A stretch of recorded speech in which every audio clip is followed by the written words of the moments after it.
राधे राधे, हर हर महादेव, जय माता लक्ष्मी जी। प्रिय साथियों, यदि आपके घर की भी महिला सुबह उठकर जल्दी खाना बनाती है तो आपको यह वीडियो जरूर देखनी चाहिए। किशोरी जी के द्वारा एक बहुत ही खास और महत्वपूर्ण बात बताई गई है। उन्होंने स्त्रियों के सुबह जल्दी खाना बनाने के संबंध में एक बहुत बड़ी बात कही है, जिसे जानना आपके लिए अति आवश्यक है। प्रिय माताओं बहनों, स्त्री घर की लक्ष्मी मानी जाती है। शास्त्रों के अनुसार स्त्री को धन का भी दूसरा रूप माना जाता है, क्योंकि जिस घर की महिला सदैव प्रसन्न रहती है उस घर में मां लक्ष्मी का वास होता है। बंधुओं, जया किशोरी जी ने एक छोटी सी कहानी के माध्यम से बताया है, जिसे जानना आपके लिए बहुत ही ज्यादा महत्वपूर्ण है। जिसके घर की महिला सुबह जल्दी खाना बनाती है और यह 5 महत्वपूर्ण काम रोज करती है, तो उस घर में क्यों स्वयं माता लक्ष्मी जी वास करती है।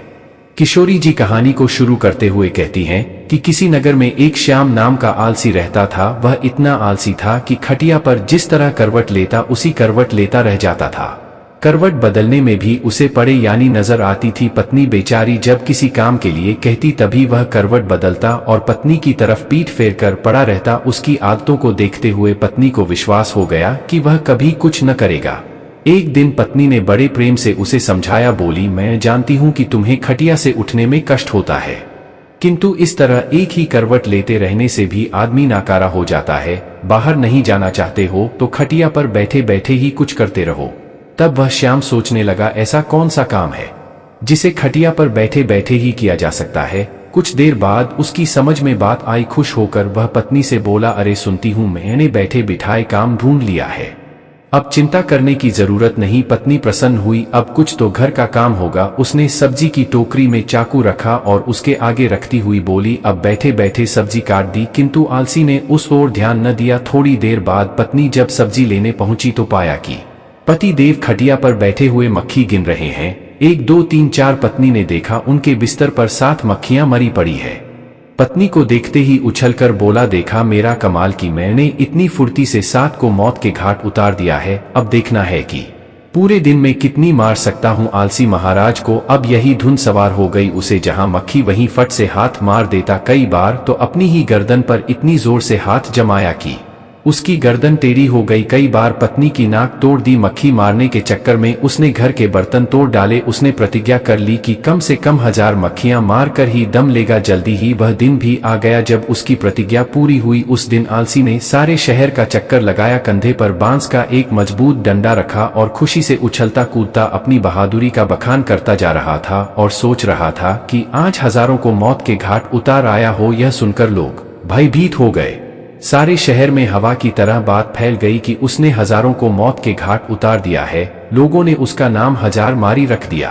अब आलसी महोदय जिससे सड़क या गली कूचे से गुजरते वहीं लोगों की भीड़ उमड़ पड़ती। उस बहादुर को देखना चाहिए जिसने हजारों को मौत के घाट उतारा है। धीरे धीरे 1000 मारी सारे राज्य में प्रसिद्ध हो गया।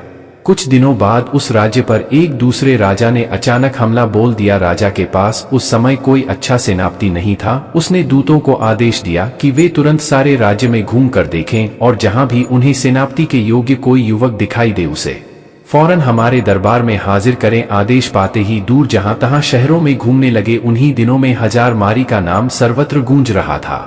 दूतों ने जब सुना तो वे उसके घर जा पहुंचे। राजा के दूतों को अपने घर पर आया देख 1000 मारे भय से कांपने लगा। वह घर के अंदर एक अंधेरे कोने में दुबक कर बैठ गया। पत्नी से बातचीत होने पर मालूम हुआ कि राजा 1000 ऐसे बहादुर को अपना सेनापति बनाना चाहते हैं, इसलिए तुम उसे जल्द ही हमारे साथ भेज दो। पत्नी को लगा जैसे वह कोई सपना देख रही है। अपने पति की असलियत को वह जानती थी। सोचने लगी, काश ऐसा हो सकता। किसी तरह राजा के दूत 1000 मारी को अपने साथ लेकर राजा के दरबार में पहुंचे। उस लंबे तगड़े नौजवान को जब राजा ने अपने सामने खड़ा पाया तो मन ही मन प्रसन्न हुआ और पूछा, तुम्हारा ही नाम 1000 मारी है? आलसी बोला, जी हुजूर, मुझे ही 1000 मारी कहते हैं। राजा बोला, तुम्हारी बहादुरी के चर्चे हमने सुना है।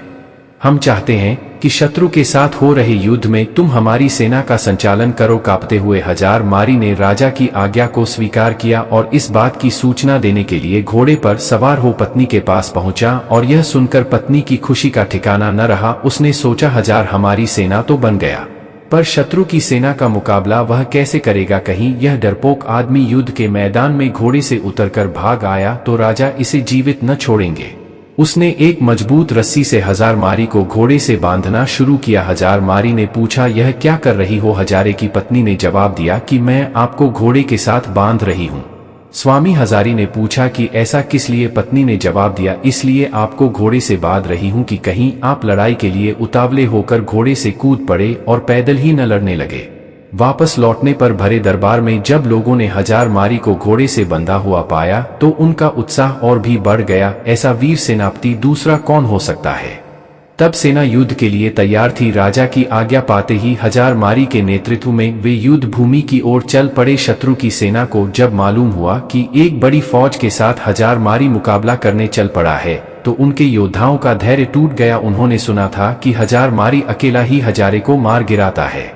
यहाँ नाम सुनते ही बड़े बड़े योद्धाओं के होश उड़ गए। उन्हें साक्षात अपनी मृत्यु नजर आने लगी। हजारमारी की सेना का उत्साह आसमान को छू रहा था। मैदान में पहुंचते ही वे शत्रु की सेना पर टूट पड़े।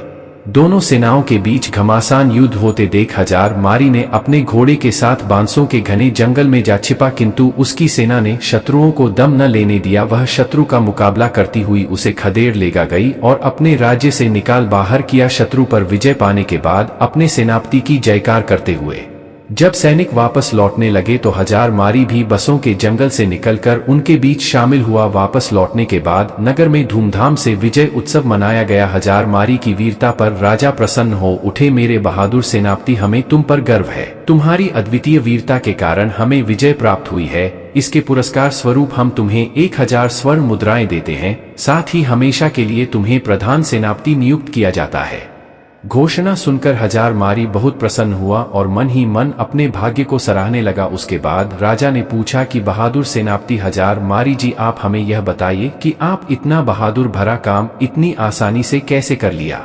तब हजारमारी ने बड़े ही गर्व के साथ जवाब देते हुए बोला कि हे राजन, यह जो कुछ भी हुआ है यह सब मेरी समझदार और बहादुर पत्नी की वजह से हुआ है। इसमें एक बहुत ही गुप्त राज छिपा हुआ है जिसे मैं आपको अकेले में राजमहल से बाहर अपने घर जाने के बाद ही बताना चाहूंगा। राजा ने पूछा कि सेनापति हजारमारी, यह बताओ कि तुम यहाँ वह गुप्त बात क्यों नहीं बता सकते हो? तो उसने कहा, यही तो मेरी सफलता का राज है जिसे मैं सबके सामने नहीं बता सकता। आपको मेरे साथ बाहर मेरे घर चलना पड़ेगा। तब राजा ने कहा, ठीक है, मैं तुम्हारे साथ राजमहल से बाहर तुम्हारे घर जाने के लिए तैयार हूं। तब राजा और सेनापति दोनों एक साथ राजमहल से सेनापति के घर गए। जब वह घर पहुंचे तो उन्होंने देखा कि सेनापति हजारमारी की पत्नी अपने घर में बैठी बड़ी बेसब्री से अपने पति की इंतजार कर रही थी। जैसे ही हजारमारी की पत्नी ने सुबह सुबह अपने पति और राजा साहब को अपने घर पर आते देखा, वह तुरंत उठी और राजा साहब के सम्मान के लिए उपयुक्त व्यवस्था करने में जुट गई। फिर राजा का बड़े ही सम्मान के साथ स्वागत सत्कार किया और वह खाना तो बना ही चुकी थी, तभी उसने राजा साहब को खाने के लिए भी चौकी सजा दी और राजा साहब को अच्छे से सुबह सुबह ही खाना खिला दिया। तब फिर हजारमारी बोला, अब तो आपने देखा ही होगा और समझ भी गए होंगे कि मेरी जीत का असली राज क्या है। मतलब की है महाराज, जैसा कि हम सभी को पता है कि जिस घर की महिला सुबह प्रातः काल ब्रह्मा मुहूर्त में उठ जाती है उसके घर में कभी भी लक्ष्मी की कमी नहीं होती है और उसके यहाँ लक्ष्मी का वास होता है। और वही जिस घर में कोई महिला सुबह सुबह जल्दी खाना बनाती है उसे घर की तरक्की बिल्कुल पक्की है, क्योंकि राजा साहब और हम सभी लोग यहाँ जानते हैं कि जिस घर में सुबह जल्दी खाना बन जाएगा तो उसे घर की तरक्की इस तरह से होती है जैसे कि यदि सुबह जल्दी खाना बनेगा तो घर के बच्चे जल्दी से स्कूल के लिए भी चले जाएंगे, और यदि कोई व्यक्ति कहीं ऑफिस में काम करता है या फिर किसी को कोई जरूरी काम तो वह घर से कभी भी खाली पेट नहीं जाएगा। वह कहीं भी खाना खाने के बाद जा सकता है और अपना पूरा काम पूरी लगन और मन से कर सकता है। तो सुबह सुबह जो भी स्त्री जल्दी खाना बना लेती है उसके घर में तरक्की होना बिल्कुल तय है। हजारमारी ने फिर राजा साहब से जो भी उसके जीवन में अपनी पत्नी के प्रति सहायता की बातें जितनी भी थी और वह युद्ध में किस प्रकार से जीता था, यह सब राजा साहब को पूरी कहानी बता देता है। तब राजा साहब ये सब जानने के बाद कहते हैं, आपने बिल्कुल सही कहा सेनापति जी, जिस घर की महिला सुबह जल्दी ब्रह्म मुहूर्त में उठकर के सारे घर के कार्य कर लेगी और सुबह जल्दी खाना बना लेगी उसे घर की तरक्की तो बिल्कुल तय है। उसके बाद राजा साहब ने हजारमारी की पत्नी को ढेर सारी अशर्फिया और जवाहर से सम्मानित किया। तो प्रिय दर्शकों, आपको यह अच्छी तरह से समझ में आ गया होगा कि किसी भी घर की तरक्की के लिए महिला का योगदान सर्वोपरि होता है। और किसी ने कहा भी है कि किसी भी कामयाब व्यक्ति के पीछे किसी महिला का हाथ जरूर होता है, और घर की महिला यदि चाहे तो घर को स्वर्ग बन सकती है। तो आशा करते हैं यह वीडियो आपको अच्छी लगी होगी। यदि वीडियो अच्छी लगी है तो इस वीडियो को लाइक और चैनल को जरूर सब्सक्राइब कर लीजिएगा, शेयर जरूर करें।